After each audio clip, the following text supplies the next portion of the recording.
Hey, Apostate Ashley here for another interview with Brian May, a former Catholic priest, now atheist. In part one, Brian tells us why he got into the priesthood and why he left.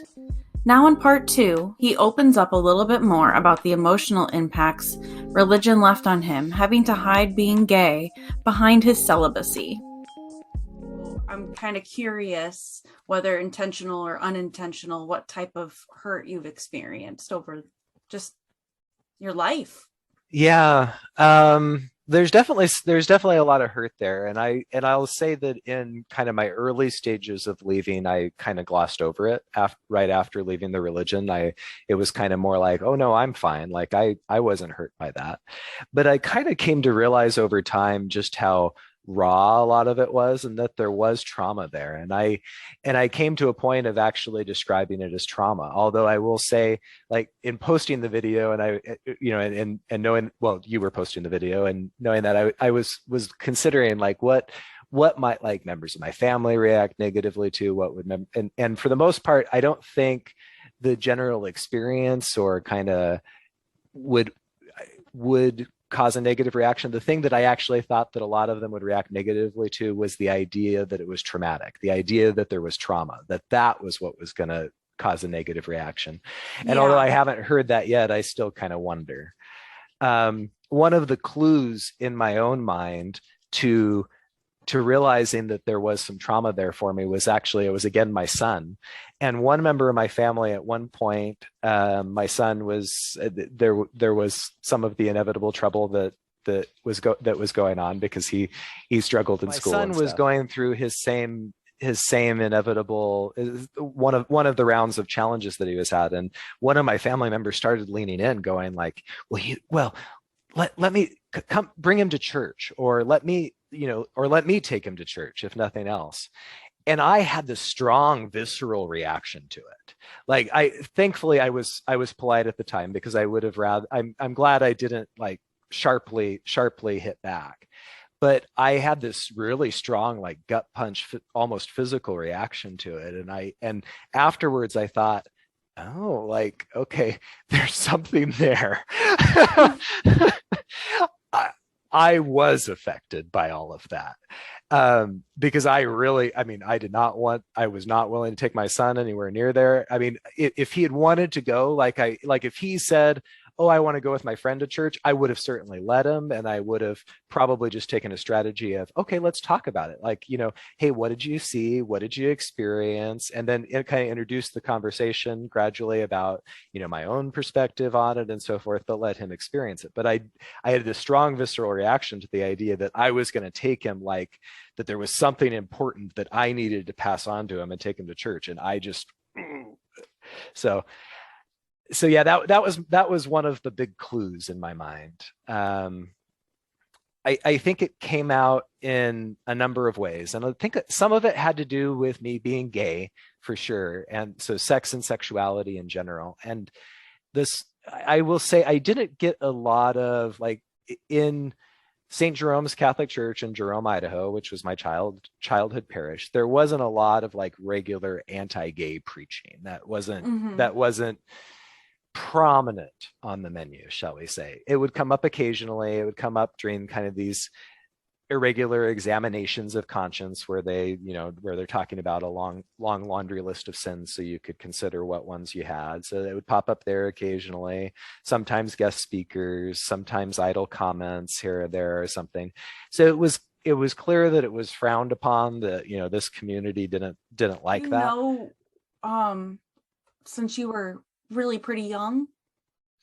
I knew, I think I knew about seventh grade was when I really came about, which would have been, kind of progressing through puberty.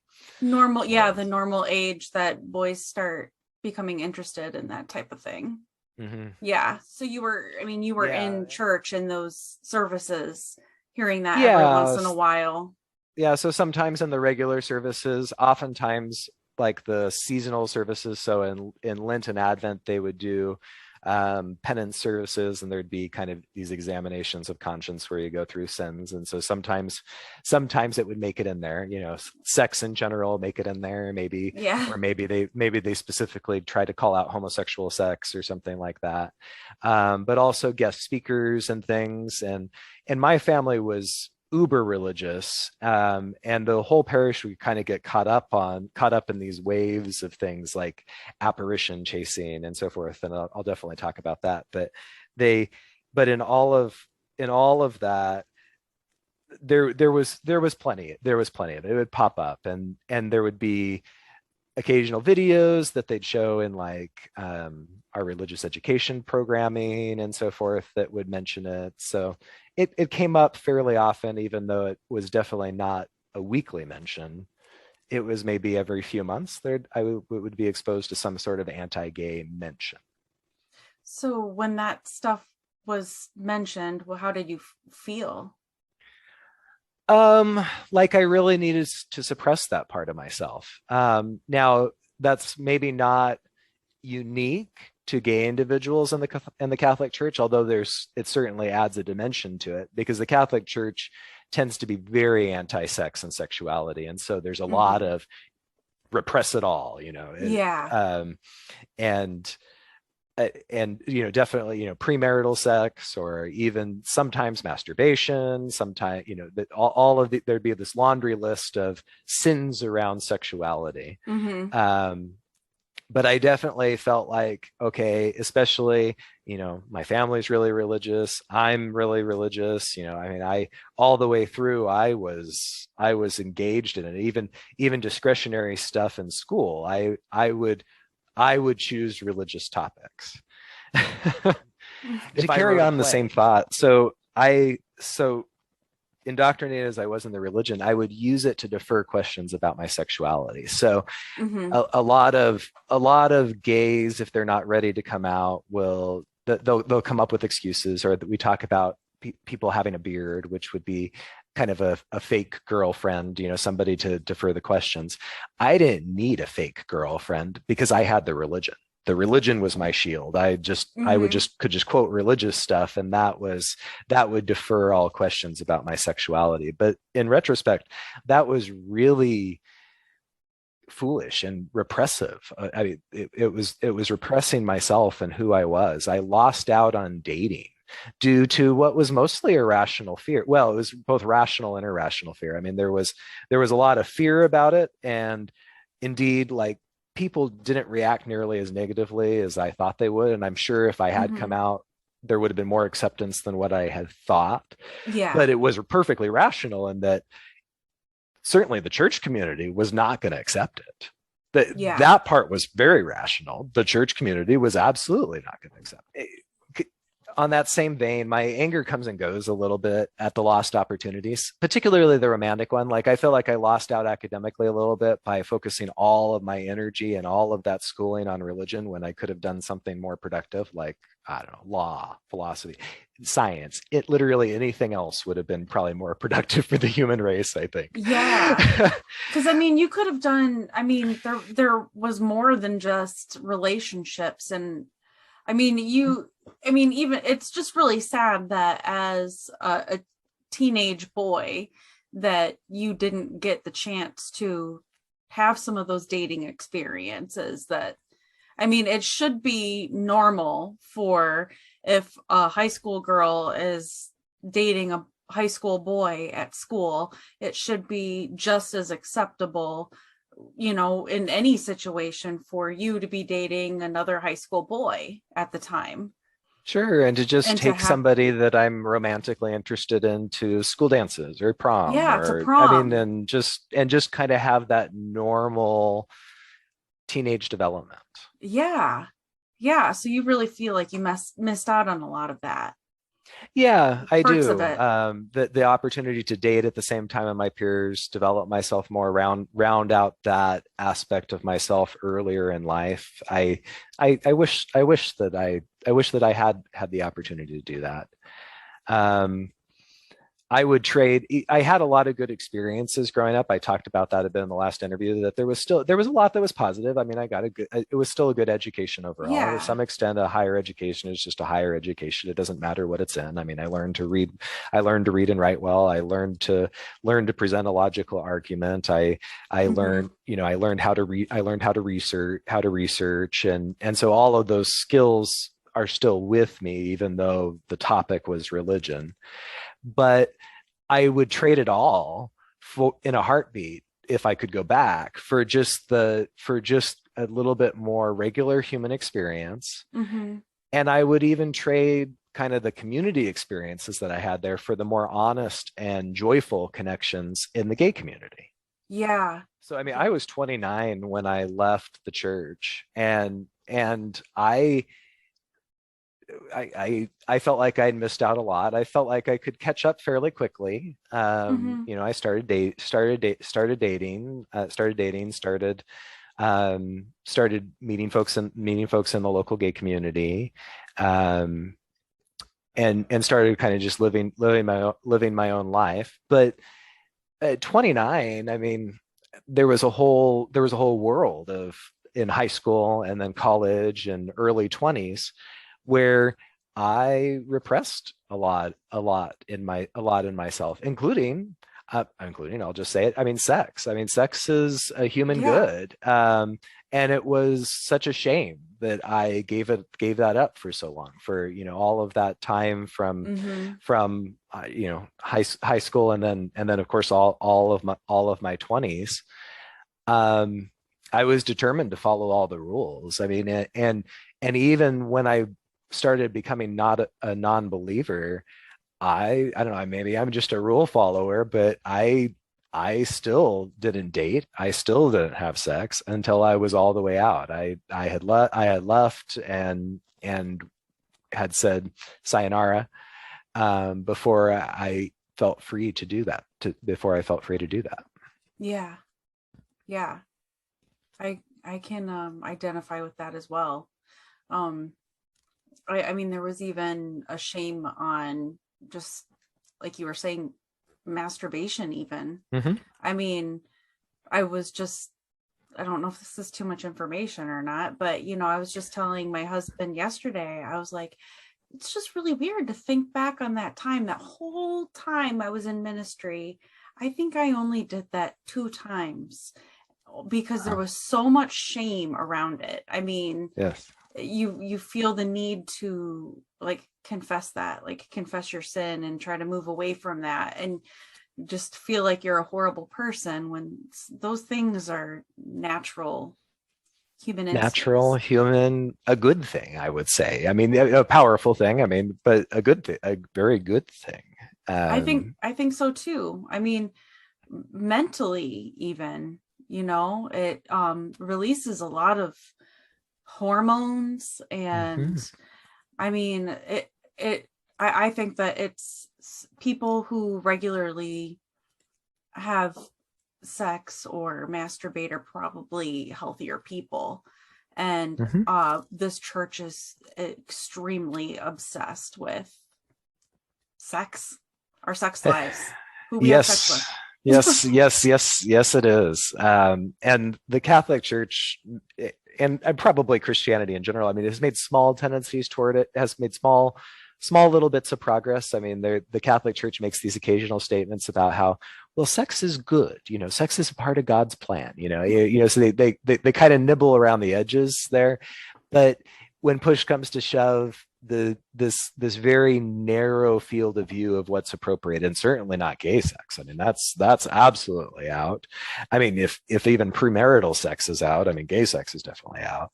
And so they put it all in these little boxes, and the result was, I mean, and even when I was a believer, I thought it was ludicrous that I would be hearing confessions, and I would literally hear confessions like this where people said, I masturbated twice and I was jealous once.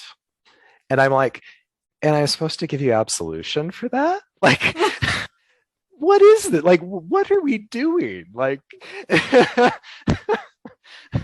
Were you ever like, I mean, were there a lot of moments like that where you were in the confession booth and you were like, oh my God, this is this is so stupid. A lot, particularly confession. Most of the time that I was in there, because confession, I was a deacon for 2 years before coming a priest, but deacons couldn't hear confession, so that was only the latter part. It was only after I was ordained a priest that that was a thing. And I would say, as a believer at the time, I thought that most reconciliation experiences weren't very good. I thought it was very superficial. It was a lot of just, this is my weekly thing, and I'm going to list, well, I was jealous twice and masturbated once or whatever.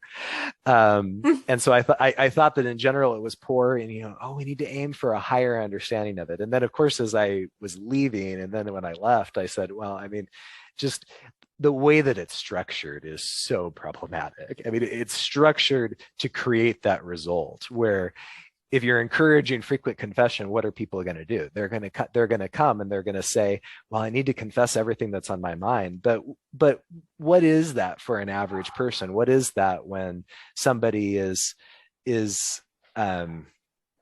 trying to go to confession every 2 weeks or every 3 weeks or whatever? Well, they're going to come up with, I masturbated twice and I was jealous once. And I would just go, oh my gosh, like what am I doing? And I would try these very gentle things because I didn't want to, I didn't want to shock people. So I would try to do these gentle things to try to get people to think more broadly. Like a lot of more liberal clergy, I'd try to just open up the box by a little bit here and there. But I don't know. I'm really glad that I don't have to hear confessions anymore. Yeah, I bet so. like a lot of folks coming out. Not every gay person has this experience. Not every atheist has this experience, and the two experiences are kind of similar about coming out. My family was probably a little bit more accepting than what I thought, including my extended family. I kind of knew how my parents were going to react because I kind of led up to it and chatted with them, because I mean that was particularly important to me, and so I definitely want to fill them out on it. I kind of thought some of my extended family was going to react even more negatively than what they did.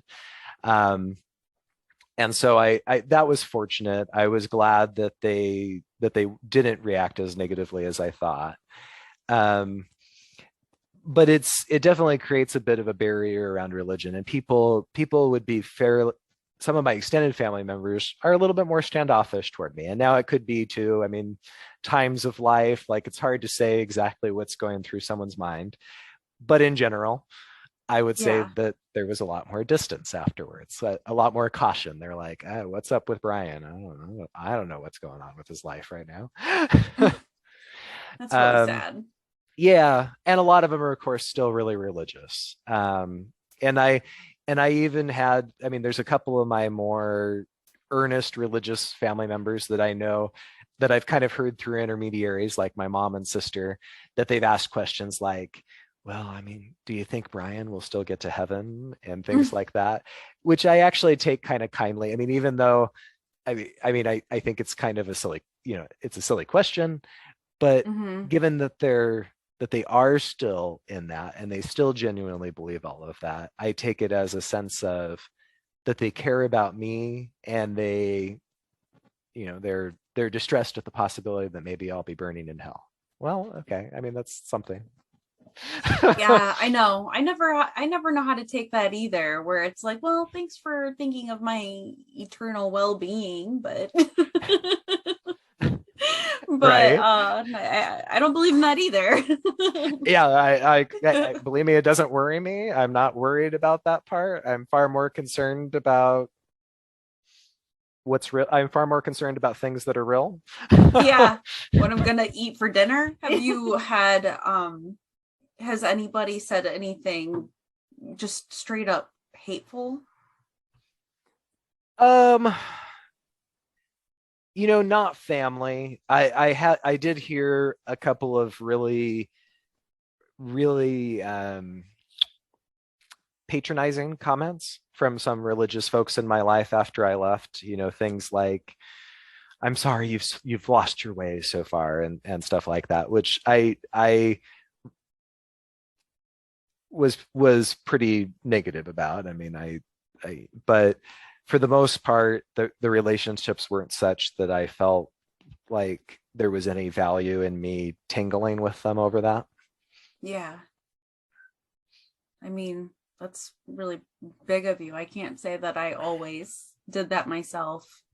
Sometimes certain things that people say, whether indoctrinated or not, they just sting. They seem mean. Mm-hmm. Yeah, some of it seems really mean, and really, really personal sometimes. Yeah, definitely. It's hard to, I mean, to have any of the same type of relationship with people that, view you that way. Mm-hmm. You Sure. know how they're viewing you and thinking of you. And Yeah, I mean, somebody who has that sort of reaction, I want to keep them at arm's length. I don't want to have them close. I'm lucky that there's nobody that really care about, like my parents or somebody who went down that path, at least very far. I mean, my folks are on their own journey, so I don't want to talk too much about them because I don't feel like I need to out them or call them out. But I'm glad that for the most part, folks that because of their reaction, I wanted to keep at arm's length. I didn't care about that deeply. yeah, that's really good. I'm really glad that you didn't have immediate family members that were harmful. I mean, as a whole though, it's just kind of it's really sad, and my heart kind of went out to you, which is why I wanted to talk with you a second time, because your story is different than mine, where you had to suppress an area of you that was just who you were, who you are, who you were for all of those years. And I don't know, it's just a lot different. And I think that people need to realize, big or small, what kind of position that this puts anybody who may not just be heterosexual, Absolutely. just It, and male it's a female widespread marriage. experience.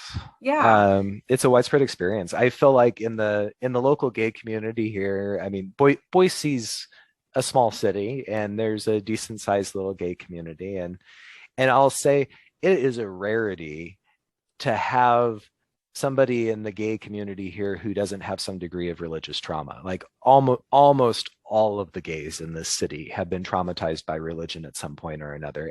Everybody, the default is to have grown up with a bunch of religious trauma, eventually coming out as gay, and then having to reckon with the past. I mean, lots of former LDS in this town.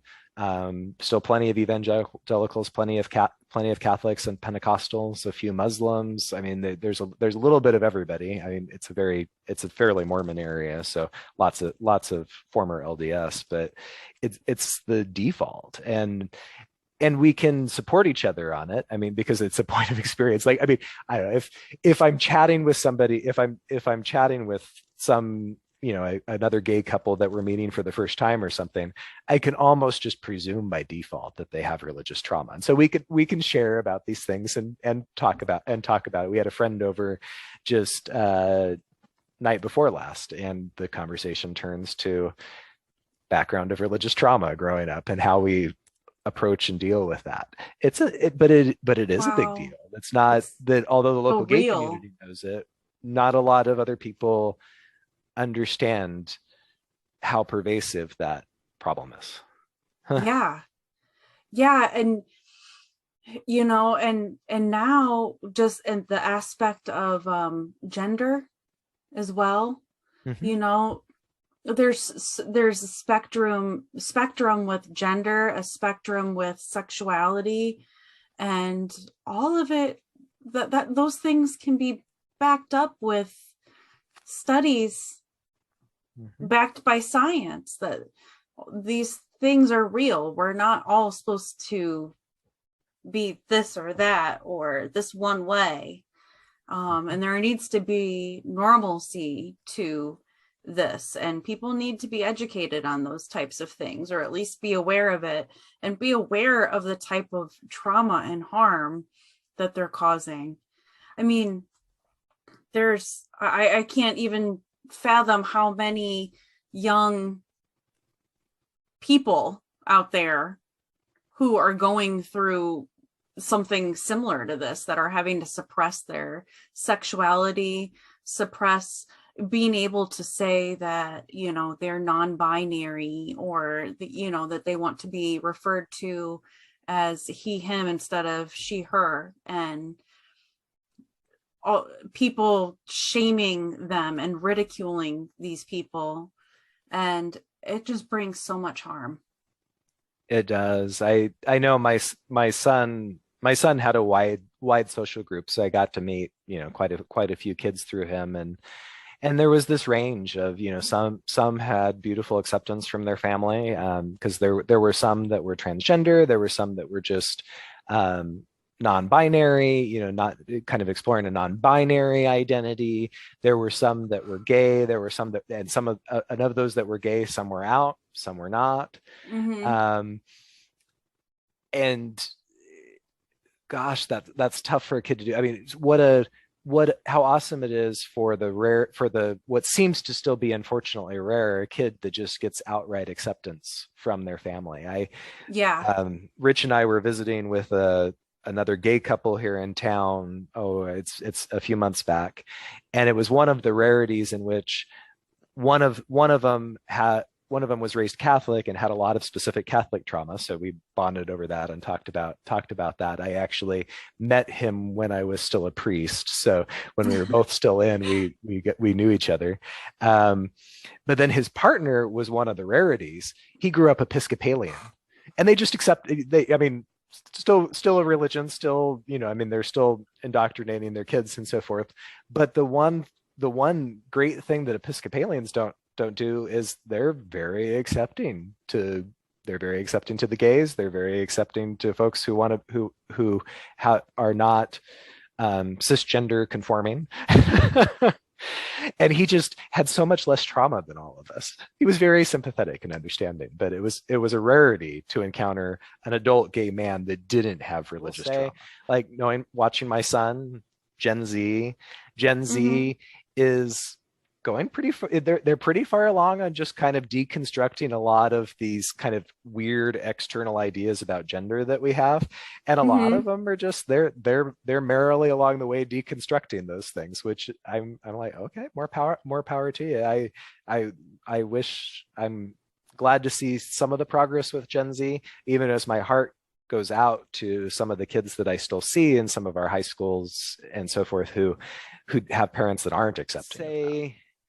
It's something that I'm still going to peel back throughout my life. Now, I found it very helpful to engage with the clergy project, because I could talk with other people who had that experience, and actually even the clergy project put me on to several books by former Catholic priests. So I even, you know, that shared experience in my denomination, and even former Catholic priests that were gay. And so I could read the witness of somebody else who did that. But I think I'm still going to be I'm going to be processing that to some degree all my life. My partner has his own journey. He wasn't able to participate today, but he's dealing with his own religious trauma. I mean, he wasn't a member of the clergy, obviously. He was Mm-hmm. raised apostolic Pentecostal, Latino, in a predominantly Latino apostolic Pentecostal community.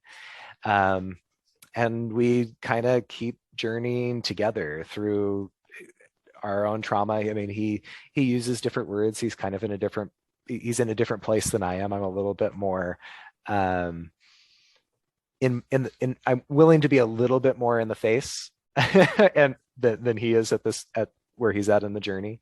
But we each have our own. Is he a little bit newer out of religion? He's a little newer out of religion than me. Oh, yeah. So I probably should have asked that before I had asked if he wanted to join too, because being newer out of it, I mean, there's just so much to wrap your mind around. There's no way I would have been able to express what I was going through at the Mhm. beginning like I can now. Yeah, I couldn't. I mean, as I said in the first interview, like I still didn't use the term atheist until about a year after I came out, after I left the church and came out. It took a lot of time. It took a lot of time to process that and to be be willing to kind of re-examine those that trauma from earlier. Well, it took me a long time to even say that it was trauma. It was kind of some of those Mm-hmm. triggering experiences in which I realized that, like, oh, like I'm reacting on an emotional level here that I didn't even realize. This is trauma. Yeah. Yeah. I know what you mean there, where it's like, you know that it's hurting you, but that's all you really realize at the time. Mhm. And then you get later on, you're like, that was more messed up than I realized. And then Yes. as time goes on, you're able to kind of like put some words to it Yeah. a little bit. Yeah. And I think for anybody in that journey, I think the good advice is always just to be patient with oneself.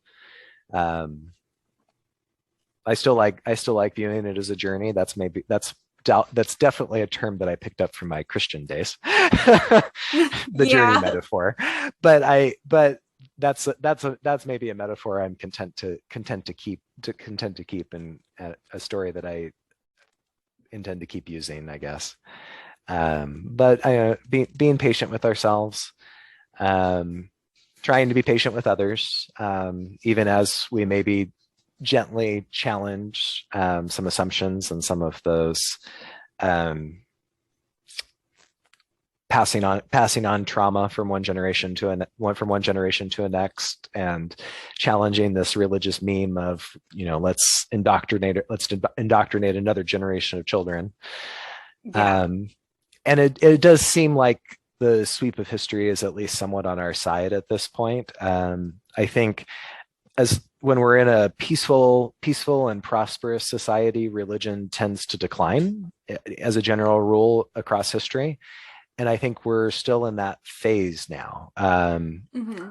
After World War II, when the Marshall Plan was investing in Western Europe, Western Europe rapidly secularized, and the U.S. didn't. The U.S. didn't get there for quite as long, but mostly because we have large numbers of immigrants who were coming in from parts of the world that maybe weren't as economically stable or as prosperous. But then as the next generation comes around, I mean, the children of immigrants secularize at the same rate as folks whose families have been here a generation or two longer. Yeah.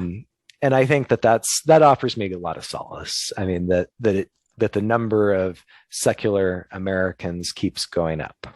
Yeah, it definitely does. The numbers are going down, and people are becoming more and more aware of the hate, the immorality, the oppression, and the flaws just in general in scripture.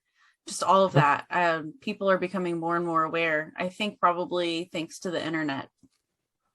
Yeah, I think that's a big influence too. I follow some TikTokers that put out some really kind of clever stuff, and I'm like, oh yeah, that's pretty cool. Some former religious folks who are talking about Yeah. atheism and so forth. And I think maybe I could put my education to good use to do that, but I haven't quite hit that inspiration yet where I've quite wanted to try to take it to TikTok. But I appreciate the folks that do. I appreciate you for doing Now that I'm these on interviews. this side of things, I feel this fire in me to just expose the hate and the ridiculousess.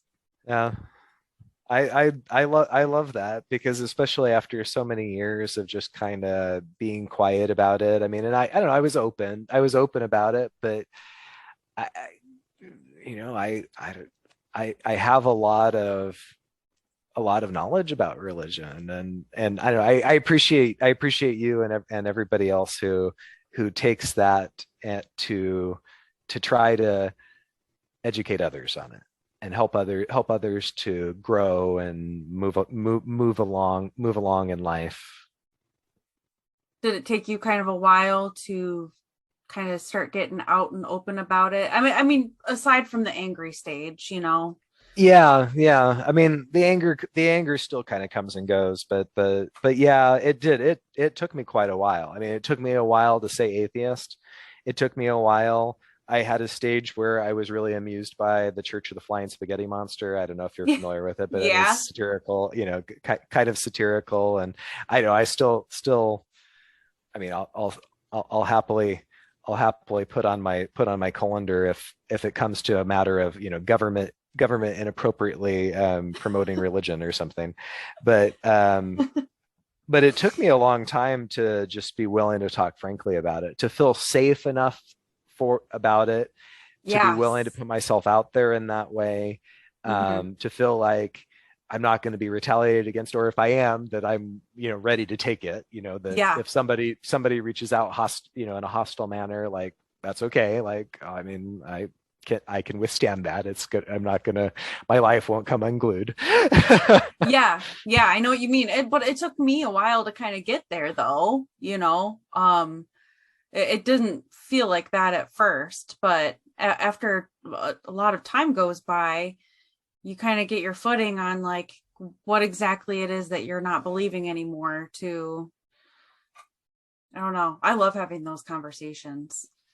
I I think it do needs to be more too. normalized. I think it does, and I'm finding myself being more willing to at least talk about it over cocktails with friends, which honestly is not it's not one of the least productive things I could do, because a lot of folks have very casual interactions with religion. I mean, I encounter a lot of folks who are maybe kind of they've got some warm fuzzies about religion, but they weren't necessarily really engaged. They certainly weren't nearly engaged to the degree that we were in religion.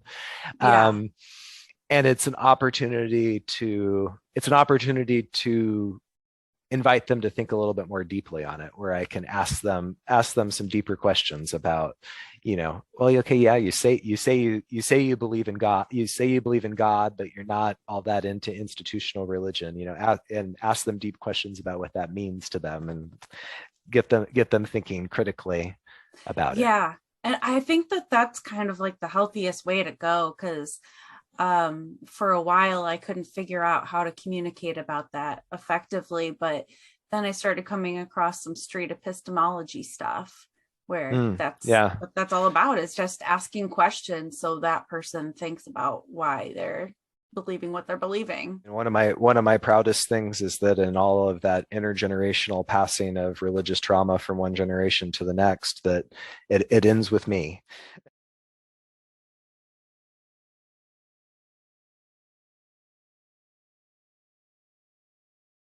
Yes, a comfortable delusion can be comfortable, but there's still nothing like the truth.